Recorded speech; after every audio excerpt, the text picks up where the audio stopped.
Welcome to the Deep Dive, where we take your sources and help you uncover the essential insights. Today, we're doing a deep dive into the, well, incredibly rich and complex history of Ukraine. Yeah, and this is based on a really detailed brief provided by you, our listener. So our mission here is basically to journey through more than 1,000 years of history. Right, starting from ancient settlements all the way up to, well, the modern day. And the goal is to understand the key moments, the challenges which seem immense, and the factors that, according to this document, have shaped Ukraine. Shaped it as both the nation and a state. Yeah. And we're sticking strictly to what's in this source material you sent. Exactly. This isn't just going to be a timeline, like a list of dates. No, it's about really understanding the forces internal, external, that the brief says have influenced Ukraine's identity, its statehood, its place in the world. Okay, let's try and unpack this. So where does the source start us off? The big picture. Well, first up, the source positions Ukraine as, one of the oldest nations, a cradle of Slavic culture, it says. With over 1,500 years of history that connects to statehood in some form. Yeah, even if those forms varied wildly over time, it gives us a framework, too. 3 historical periods. Okay, what are they? There's the old period, so everything up to the 17th century, then the new period, 17th, 19th centuries. The source really flags this as crucial for identity formation. Identity formation, right, in the third. And then the modern period, so 20th and 21st centuries, focusing on restoring statehood after, empires fell apart. Okay, so the document takes us way, way back to begin with. It really does. It notes the territory was pretty sparsely populated until around the 7th century BC, but it mentions much earlier settlements, too. How early are we talking? Like 6th, 5th centuries BC, giving rise to ancient cities. Tractalia is mentioned, known for trade and crafts. And then the Slavs arrive on the scene. Yes. Settling in the river valleys, this is between the 2nd and 6th centuries BC, apparently. These tribal unions, they eventually form bigger groups. Like the Poliane, Drevliane, those names? Exactly. Poliane, Drevliane, Severian, Radimichi, Dulbi, and later Bilurians. These tribes are key for what comes next. Which is the formation of Kyivan Rus. Right. The document credits Prince Oleg with creating this polity somewhere between 882 and 912 and making Kiev the capital. And the source emphasizes something specific about how it formed.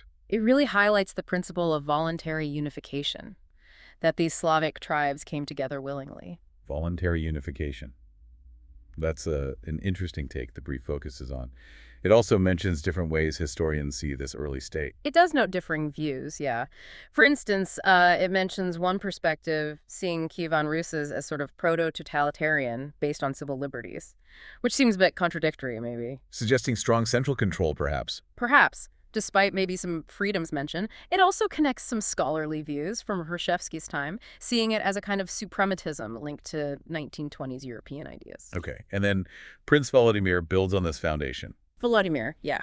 Credited with consolidating Kyivan Rus, expanding its territory a lot, and crucially, setting up trade with Europe. The source says this was economically vital. And with those European ties growing, religion became a factor. Led to a big moment. Absolutely pivotal, the source stresses. Yeah. Adopting Byzantine Christianity in 988, moving away from paganism. And the impact of that. Huge, according to the brief. It led to state structures backed by ideology, early feudal ownership developing, foundational laws emerging, Slavic writing, literature, all thanks to translators and chroniclers. And Kiev's role. Kiev is described as becoming this renowned European center. Culture, education, the works. But this flourishing period, the source says, it faced a massive disruption. Yeah, the Mongol invasion, early 13th century, described as nothing short of a catastrophe. It starts with Genghis Khan. His conquests set the stage, yeah. Then his son, Zuchi, led the invasion into southwestern Russia. Capturing fortresses and eventually Kiev itself. Yes, the source details them taking numerous fortresses before Kiev fell, conquered after they set up fortifications on the Desna River. And the campaign slogged down. Only after Zuchi died in 1227. But the devastation by then was, well, profound. And the source says the damage went beyond just physical destruction. Oh, yeah, long-lasting impact. Land, cities devastated. The Russian principalities, which were already kind of fighting amongst themselves, they fractured even more. And critically for this story. Critically, the source points out distinct Ukrainian principalities hadn't really fully formed by then. So the key insight here from the source is how the invasion didn't just conquer, it actively held back Ukrainian development. Precisely. The Kipchak Khanate absorbed the land, obstructed political, economic, cultural development for ages. Any attempts to restore the old state failed. Princes were eliminated. Lands got absorbed by others. Yeah, contested or passed to powers like Lithuania. The source notes that basically, except for maybe a tiny pocket, the old Kyivan Empire territory vanished from the political map. Devastated cities got new feudal masters, much of the culture lost. So after the Mongol period, a lot of this land ends up under a different power, the Polish Lithuanian Commonwealth. Yes, formed in 1569, hugely influential, the source says, incorporated vast areas, including parts of modern Ukraine. And it's clear, the source states, Poles were the state-building nation within that Commonwealth. Which meant a massive shift for Western Ukraine. Yeah, first time since Kyivan Rus fell that it was under a completely foreign legal and political system. The source really emphasizes this for about a century. Pretty much everything changed. Culture, law, politics. Yeah. Everything adapted to the Polish model. Culture, education, religion, law, politics. Modified, adapted, a huge adjustment. And the social structure described in the source sounds pretty harsh. It does. Polish nobles were the ruling elite. You had townspeople, burghers, but the vast majority were peasants. And the source notes, they lost basically all rights, became property of the landowners. Even non-serfs lost rights. Yeah, even many townspeople lost rights, became dependent laborers through things like domestic service. It sounds like a system designed to entrench dependency. Leading to increased oppression. Definitely. The source details feudal oppression getting worse, peasant labor obligations hitting, like, 40 days a year by the early 17th century, which, predictably led to protests. Big ones. Rebellions. There was a significant peasant war tied in with a Cossack rebellion in 1591. It was suppressed, though. And the Cossacks themselves, their situation changed. It evolved. Later, by the second half of the 17th century, some Cossack gentry managed to get rights similar to Polish nobles. But, and this is crucial, the source says Cossack peasants mostly stayed serfs. So by the early 18th century, things were even more solidified? Yeah, seems so. Lands had recovered from the earlier turmoil. Landed gentry owned whole village communes. Peasants were just bought and sold, no land ownership. Oppression led to emigration. Yeah, the most oppressed often left. And a huge percentage were métayers. The source notes this means they were paying tribute, not even rent or labor in the traditional sense. Still heavily burdened. And the source suggests the Polish gentry's actions had wider consequences, beyond just Ukraine. It explicitly says their actions fueled national discontent towards the Polish crown and, importantly, made it easier for Russia to increase its influence in the area. Russian influence grew. And it was during this time, the source notes, that Moscow started dictating the election procedures for the Cossack Hetmanate. Hetmans lost their voya, their autonomy, military rights. And ultimately? Ultimately, Ukrainian lands were incorporated into the Russian Empire, described in the source quite starkly as the conquered lands. Okay. But even as their formal state declined, the Cossack legacy seems absolutely central in the sources when talking about Ukrainian identity. It really does. The Cossack Hetmanate, as part of Ukraine, survived the fragmentation for over a century. And the source describes it interestingly as having a flexible constitution with, get this, branding features of modern democracy. Branding features of modern democracy. That's quite a phrase from the source for that era. It is. It points to a distinct political consciousness forming, the ability to make alliances, conduct international relations. The Cossack population itself is noted as forming a separate ethnic class, almost a Cossack nation, according to the document. Institutionally, what stood out? What were these features? The source mentions things like a bicameral parliament, an elected hetman and higher classes, a functional separation of powers, and strong local institutions, colonels, cities alongside the hetman's governors and courts. And the history of the Cossacks, goes back even further. Right back to the Middle Ages, yeah. Yeah. Described as this anarchic, quasi-democratic estate, their fortified settlements became cultural centers. And their independence. Even when limited by bigger powers, the source frames it as a bulwark of national identity, while Ukraine's borders were shifting between Moscow and Warsaw.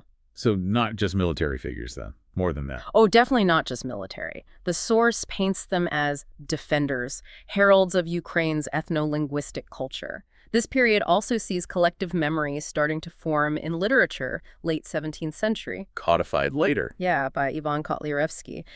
And the source mentions the cleansing of Cossack chronicles as the first sort of consolidated text of historical memory, influencing later stuff like Gogol's Taras Bulba, which engaged with these Cossack themes, questioning identity, land ownership. Okay, moving into the period under the Russian Empire. The sources talk about key developments, especially around national identity, leading up to the 20th century. Right, the early 19th century is highlighted. National identity becomes a really important issue then, expressed in national programs, public recognition of the ethnos. Sparking a search for Ukrainian origins. Exactly, a search for Ukrainianness, creating new artistic symbols, images. And literature reflects this. Big time.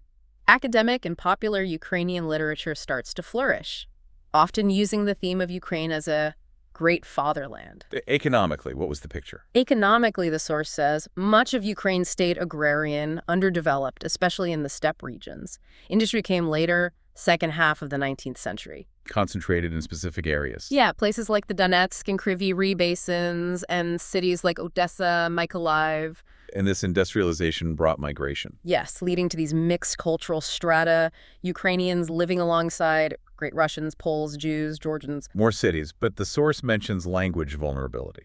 It does suggest that the vulnerability of one language, meaning Ukrainian, presumably played a negative role in forming a unified national identity, despite the increase in cities. But then there's a twist, a paradox noted in the source. Yeah, despite all these challenges, the revival, the flowering of Ukrainianness, it actually increased. More stuff published in Ukrainian. Arts developed music, literature, painting, theater. Drawing on other cultures, but still distinctly Ukrainian. Exactly. Ukrainian artists performing on par with Russians and Poles. And this wasn't just happening inside Ukraine. No, the processes among Ukrainian migrants in neighboring countries also fed into this growing national awareness.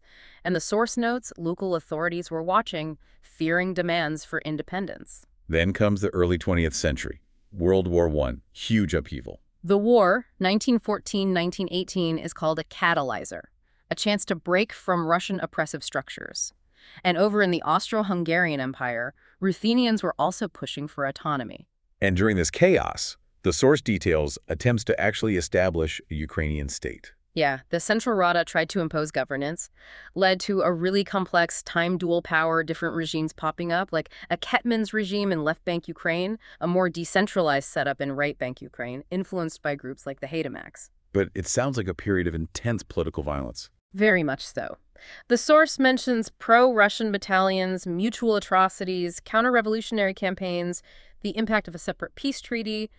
Ukrainian troops often got disbanded or just turned into bands. Left bank Ukraine remained under Rostov's influence. Yeah, and attempts to create separate left bank or Eastern Slobodska states were brutally suppressed, according to the source. Opposition forces started organizing, though, especially in the left bank. Yes, Ukrainian intelligentsia pushed propaganda for national power, urging resistance against the Russians. The Haidamaks set up parallel governance structures. But ultimately, these attempts failed. That's the conclusion in the source. Ukrainian aspirations for independence were unfulfilled 3 times in the early 20th century. Hopes dashed repeatedly. And so, political options got narrowed down within the Soviet framework. Pretty much limited to the Soviet formula. A single Ukrainian nation in a multinational republic, framed within a Union Republic context. Plans for state nativization in Russian and Polish parts went different ways. And by the end of the 1910s, Ethnic territorial concepts for East Ukraine focused on a specific strip of land, with Kyiv as the capital, a much smaller vision than before. okay, let's jump forward. Mid-20th century. After World War II, Ukraine is reunified within the USSR. By 1945, yes, reunified within the USSR as the Red Army moved west. But the source is careful to remind us this followed incredible brutality during the 1917-1921 counter-revolution. And Ukraine's territory took its final shape then. Between 1939 and 1954, yeah. Incorporating annexed territories, and importantly, the transfer of Crimea is noted in this period. After the war, reconstruction, the Khrushchev era, then the Soviet state starts to stagnate. That's how the sources describe it. The stagnation revealed major economic inefficiency. Ukraine, still reliant on agriculture and raw materials, fell behind technologically. Industries became antiquated, it says. And this stagnation, the source suggests, directly fueled discontent inside Ukraine. It certainly seems to have. The source notes discontent, protest moods rising, villages, towns, cities. Different groups started connecting students, workers, academics, intelligentsia, pro-national circles. Connecting with dissidents. Yeah, affiliating with intellectual opponents, the beginnings of dissident civil society. But the regime cracked down. Openness, which had maybe flickered, was curtailed after '64. Systemic repression against intellectuals started around 1966, made academic change impossible. People fired, jailed, exiled, protests suppressed. But resistance continued in other ways, through culture. Yes. The source highlights symbolic protest. Literature, art, music, theater, and limited underground stuff, samizdat, like the smuggled Ukrainian Herald. Efforts to strengthen Ukraine within the USSR failed. Efforts to revive or strengthen Ukrainian and other national republics against centralization just weren't enough within that Soviet structure, the source indicates. Okay, now, the sources spend quite a bit of time on one specific, incredibly painful event from the Soviet era, the Holodomor. Yes, the 1932-1933 Holodomor. It's presented as something now studied comprehensively and very much in the spotlight today, dominating cultural and political space, especially since the early 1990s. So the fall of the Soviet Union allowed for more information to come out. Seems so. The source mentions tons of material becoming available, historical, literary, political, cinematic, social, documentary stuff, after the Soviet collapse. Western institutions got involved too. Noted for planning conferences, exhibitions, lots of media attention mentioned. The public commemoration, monuments, that took time. Yeah, monuments were invisible for a long time, now present in Kyiv. But the whole process of remembering involved debates. Debates about the foundations of this memory, which the source describes as having political and social roots. The source uses quite strong language here. It does. It notes that since censorship ended, Ukrainian society became, in a way, hostage to a political anesthetic culture of the 1930s, obsessed with an elucidation of the Holodomor. And the memory was initially held mainly by certain groups. Primarily historians, writers, especially poets. It mentions an informal theological rustic groups.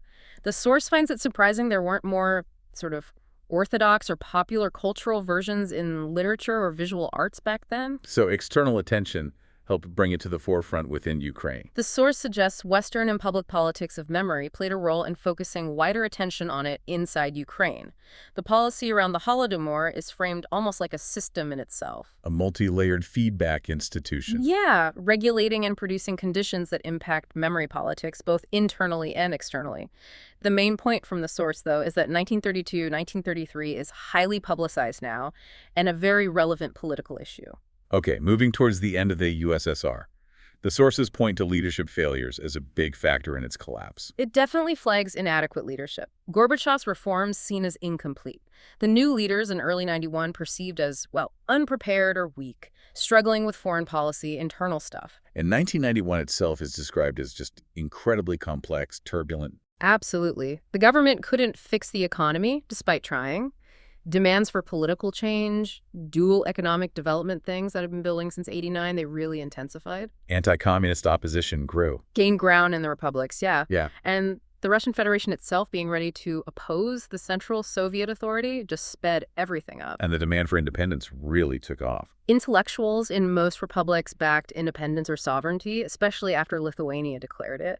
Ukraine was a bit different, though. How so? The government initially rejected the idea publicly, but the source says they kind of grudgingly accepted the demand for sovereignty from these new opposition groups and activists who were already building parallel structures. And perestroika, or democratization, was particularly tricky in Ukraine, more so than elsewhere. The source suggests it was. Because of Ukraine's unique history, the legacies of pre-1917 stuff, the experience of state building within the USSR, it made things complicated. The document notes that unresolved questions from history made analyzing Ukraine really difficult. But despite all that complexity, independence was achieved. Independence was gained or lost, as the source interestingly puts it, at one point, and a democratic regime established.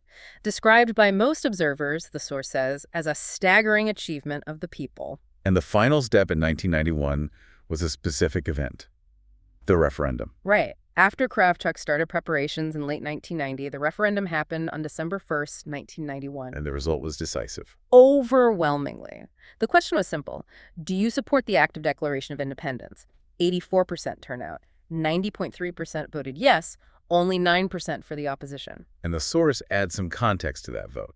Yeah, it points out it basically ignored the earlier all-union referendum. It was seen as a vote of confidence in Kravchuk, and also maybe interpreted as a smear against the perestroika hardliners who thought they'd win. The immediate aftermath, though, included some concerning things mentioned in the source. It does note international contacts being cut off. KGB political repressions, monitoring, wiretapping, jamming, panic buying, too. And Democrats linked separatism to Helsinki. Local Democrats advocating for the 1975 Helsinki Charter linked separatism. The source uses this short Ukrainian term to their cause, contrasting it with the idea of motherland. And the source connects Ukraine's independence to the wider fall of communism. Yes, frames it as starting with Gorbachev's perestroika, the rise of opposition parties, their key goals: independence, consolidating Soviet Ukraine, and separating from Russia, the Tsarist Empire, Russian domination. And former communist groups adapted. Yeah, the source notes how in places like Ukraine, many main communist grassroots organizations managed to just morph into governmental left-wing opposition parties. Quite a transition. Okay, let's jump forward again almost 2 decades. Ukraine goes through more major political turmoil, leading to revolutions. The Orange Revolution, 2004. Timed with presidential elections. The source describes this atmosphere of anticipation, excitement, but also politicians talking about potentially breaking up the state, minor conflicts, accusations flying around. And the protests exploded after the election results were announced. Yeah, when President Kuchma announced Yanukovych as his candidate, mass protests against what the source calls election fraud. The results were seen as lacking legitimacy. Opposition leaders are described acting from a high stage, making demands on Yanukovych, authorities, judges, police. Independent voices were crucial here. Lawyers, journalists. The source highlights them, yeah. At the forefront, protecting the public's right to information, to truth. The People's Assembly passed a resolution. 2 quick mobilization pushes are mentioned, using broadcast media and organizing actions against censorship for civil rights in regional centers. And the protests involved a lot of different people. A real cross-section, the source notes. City residents, workers, employees, students, even kids. There were counteractions too, like Orange Vacation and artistic responses, like a play called Fiesta about revolution. Then, less than a decade later, the source says we hear echoes of this again, leading to Euromaidan. By fall 2013, yeah, echoes in Kyiv streets. The feeling, according to the source, was widespread. The first phase of post-Soviet change had failed. The country was in crisis. But the scale was unexpected. The scale of the Euromaidan protests starting November 2013 and then the overthrow of Yanukovych in February 2014 described as unexpected events. And the source stresses the fundamental impact of this revolution. Profoundly affected almost everyone, every institution. Civil society, elites, opposition, bureaucracy, judiciary, military, secret services, the church. Changed how they saw themselves and each other. Highlighting a need for really deep change. Political, civil thought needed refining. Most institutions needed radical transformation, the document suggests. It places Euromaidan in the context of the Orange Revolution, marking a new phase in understanding post-Soviet development. And Ukraine had been seen as a change agent before. Yeah, 2005, perceived that way in post-communist countries. But difficulties between 2005 and 2013 let Russia kind of regain its image as the model, the pioneer. Raising questions about Ukraine's path forward. How would Ukraine adapt the successes of Euromaidan and the February Revolution to its own collective consciousness, its place in that post-communist landscape? Big questions raised by the source. The aftermath of the Revolution of Dignity, after February 23, 2014, sounds very complex in the source material. Very. The initial protests for policy change were peaceful. But after the climax, elite gone, prisoners released, you get this political vacuum, uncertainty, loyal bureaucracies still in place. Vigilance was needed. Societal vigilance seen as crucial.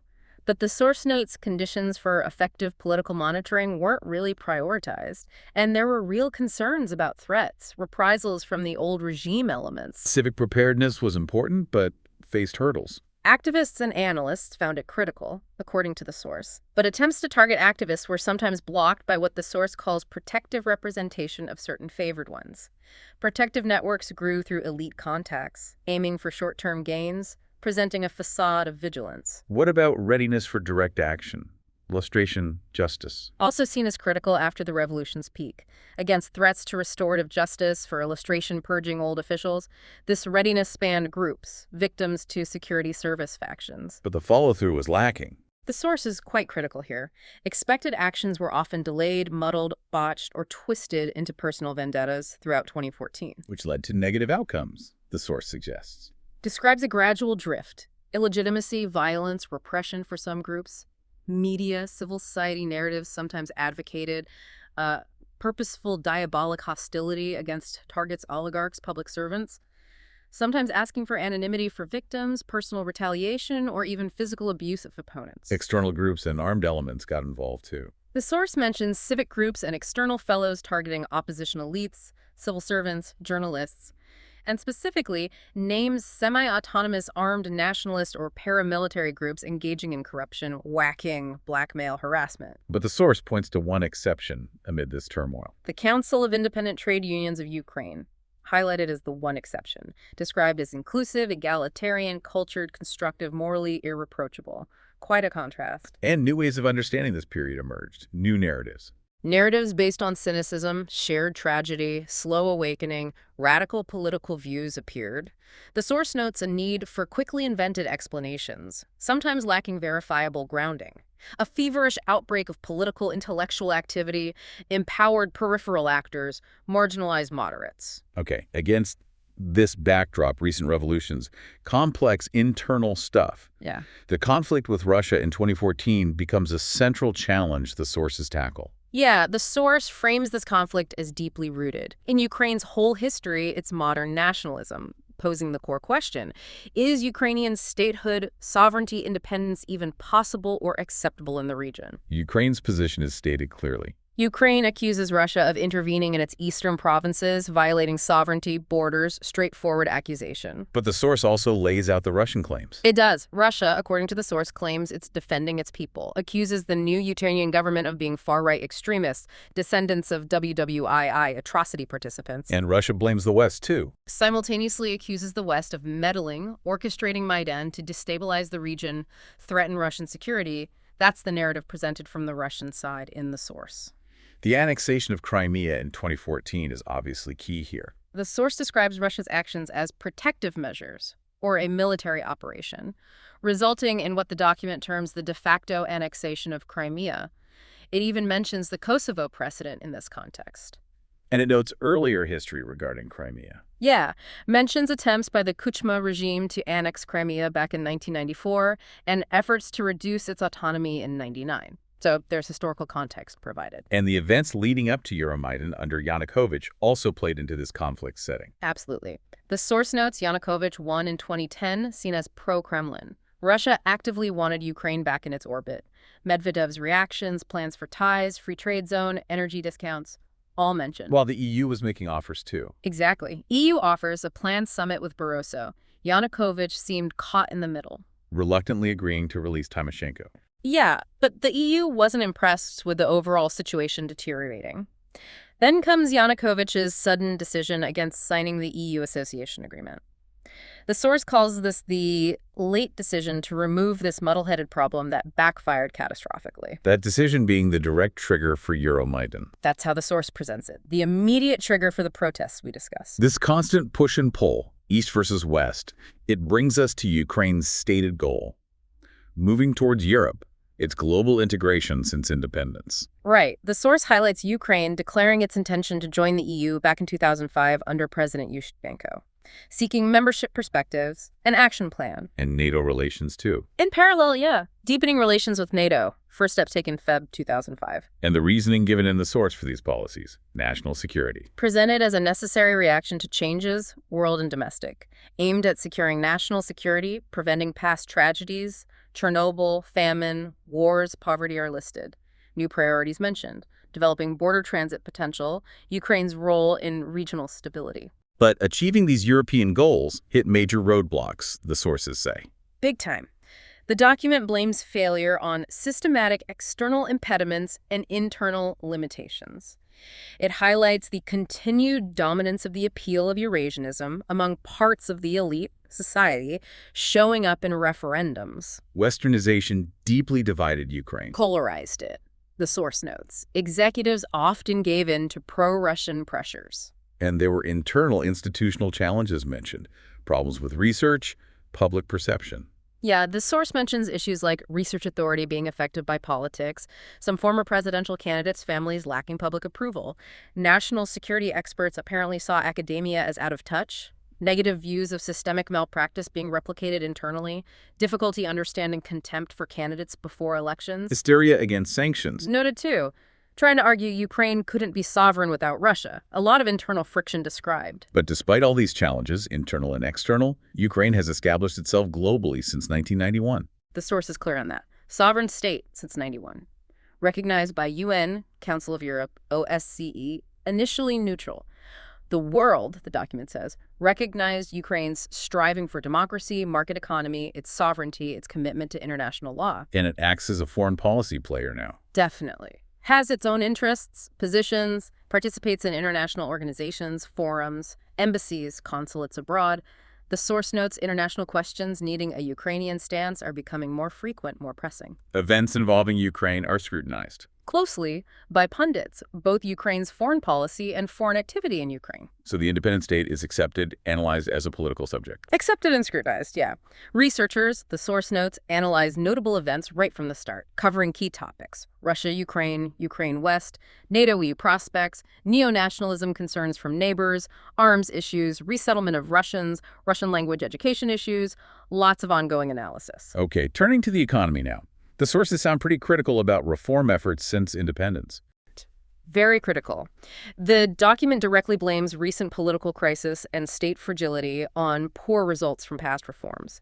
It really emphasizes successful economic and institutional reforms are crucial, critical for consolidating the state, society, preventing authoritarianism. But new leaders often made promises without real follow-through. That's the picture painted. Pro-reform declarations weren't backed by concrete policy, especially fiscal, balance of payments, structural adjustments.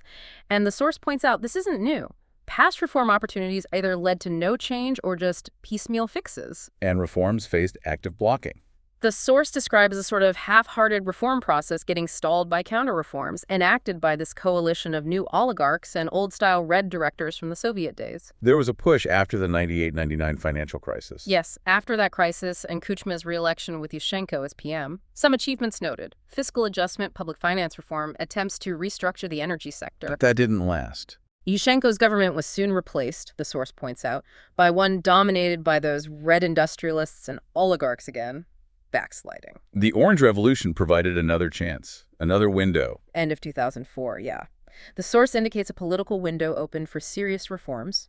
Fiscal decentralization amendments were drawn up, but then stopped by the 2006 regional election, according to the document. Subsequent attempts also faltered. A detailed 2005-07 action plan was adopted post-Orange Revolution, but the working group meant to implement it got dissolved.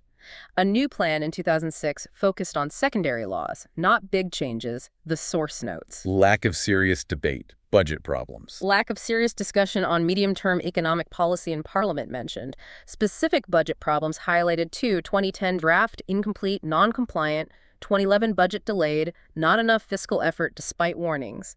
A pattern of stalled or insufficient reform. Okay, let's shift focus slightly. The sources also cover cultural developments, the role of language, and the really complex issue of historical memory in Ukraine. Right. The early independence years, after ditching the USSR regime, brought enthusiasm, but also, the source suggests, oversimplification. Ukraine needed to catch up with Europe, the world, even its own history. People rushed into historical research, popularization. And immigration played a part in culture, even earlier. The source notes significant emigration of highly qualified specialists, history, archaeology, philology, started back in the late 1950s. Creating vibrant communities abroad. Yeah, a flourishing sociocultural life among USSR immigrants in places like Toronto, NYC, Paris, magazines, books, studies, promoting a positive image of pre-Soviet Ukraine, its history, its figures. But the source sees a potential downside to this for history inside Ukraine later. It points out that, kind of conversely, important pro-Soviet figures or achievements got neglected, almost forgotten. This situation wasn't ideal, the source argues, for Ukrainian history scholarship within the country. Led to hushed critical analysis, misrepresentation, maybe mythologizing pre-Soviet Ukraine. Nostalgia didn't last. Ideas for image rehabilitation brought nostalgia, but the source says it kind of perished with the post-perestroika changes. Reality hit. Ukrainization of history is mentioned as a state policy area. Yes, central policy area. But the source notes that actual study and popularization of history were largely neglected in the first years of independence. Too much contradiction, ambiguity in the air, perhaps. But later, a big surge in historians and research. Huge increase, the document highlights. During independence years, the number of Ukrainian historians went from dozens to maybe 8,000. Tons of new topics, areas of study opened up, shows massive interest, demand for knowledge of Ukraine's history. Though state policy on education and scholarship wasn't always clear during this transformation. The source notes that as a challenge, yeah. Symptomatic of just how fast everything was changing public life, social, economic, political. Now, language and identity, presented as incredibly complex, deeply marked by the legacy of Russification. That legacy created stereotypes, the source explains, linking Ukrainian speakers to village life, lack of education, rudeness, or extreme nationalism. It gives an example. A vivid one. An educated bilingual Ukrainian choosing to speak Ukrainian in a big city might be seen as mauvais ton, bad form, or even political insubordination. Ukrainian language survived mainly in villages, among nationalists, it says. And the languages were often seen as similar, but comprehension wasn't always perfect. Despite Soviet Russification, they were thought similar because of Russian words entering Ukrainian. But the source mentions doubt about Ukrainian stand-up, like Russian speakers might not get jokes based on local, context-specific stuff. Blurring boundaries, misidentification. Yeah, blurring boundaries between language groups, a lingering feeling of misidentification noted. So identity construction became a daily negotiation. A mundane process of juggling roles, the source says, as using two dialects became more theoretical. Issues of language, nationality, ethnicity just exploded onto the scene after 1991 independence. National identity itself was openly questioned. The 1989 law on languages was important here. Key moment. Made Ukrainian the state language of the Ukrainian SSR. Allowed Armenian, Crimean Tatar in Crimea. But the source says this just brought back problems from centuries of suppression. Who spoke what? Question. A bitter question across the land, yeah. Compounded when the USSR declared Russian the official language for the whole Union in 1990, just before the end. Historical memory, commemoration. Also complex, especially later on. Initially, the source notes, attention was elsewhere, state building, economy reforms, civil society. But the history of Ukraine problem emerged late 80s, early 90s. The problem being, which history? Exactly. Which history should be the history for independent Ukraine? A big debate among historians, the public. And this debate became central later. By the mid to late 90s, yeah, right at the forefront. The source highlights a lack of common memory or vision among most people. Their understanding was often based on everyday life, family, village, maybe the factory they worked at. And even reading historical texts was hard for many. The source notes many, especially from peasant or smaller town backgrounds, struggled to implicitly read, comprehend historical texts, even in Ukrainian when it came to memory and commemoration issues. A real barrier. Okay, bring us right up to the present. The sources explicitly link contemporary unrest, like the lead-up to Euromaidan, back to Ukraine's whole history, viewing it through a post-colonial lens. Yeah, the unrest sparked by the government dishing the EU association agreement. The source sees that as deeply rooted in Ukraine's long history. It positions Ukraine within these post-colonial processes seen across the region. And the scholarship on this is relatively new. The source highlights it as recent work, yeah, still mapping out the territory. It contrasts Ukraine with, say, the Baltics, also touched by various empires, Swedish, Polish, Lithuanian, Russian, but with different outcomes, different state creations. So the recent unrest sparked new discussions about Ukraine being post-colonial. Revitalize those discussions. And that framework forces you to look at the older histories, intertwined with big empires, leading to what the source calls ambivalent relations, brings up the deep historicity of the modern state. And Ukraine's specific position is emphasized, on the edges of empires. Exactly. The source argues this historical position created unique social histories for people living there.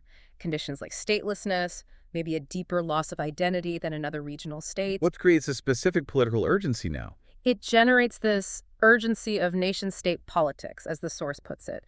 The modern state trying to pull together a population whose historical ties often stretched way back and beyond current borders. Making it hard to build a single historical narrative. Creates complexes, the source says, about building that common past for the nation.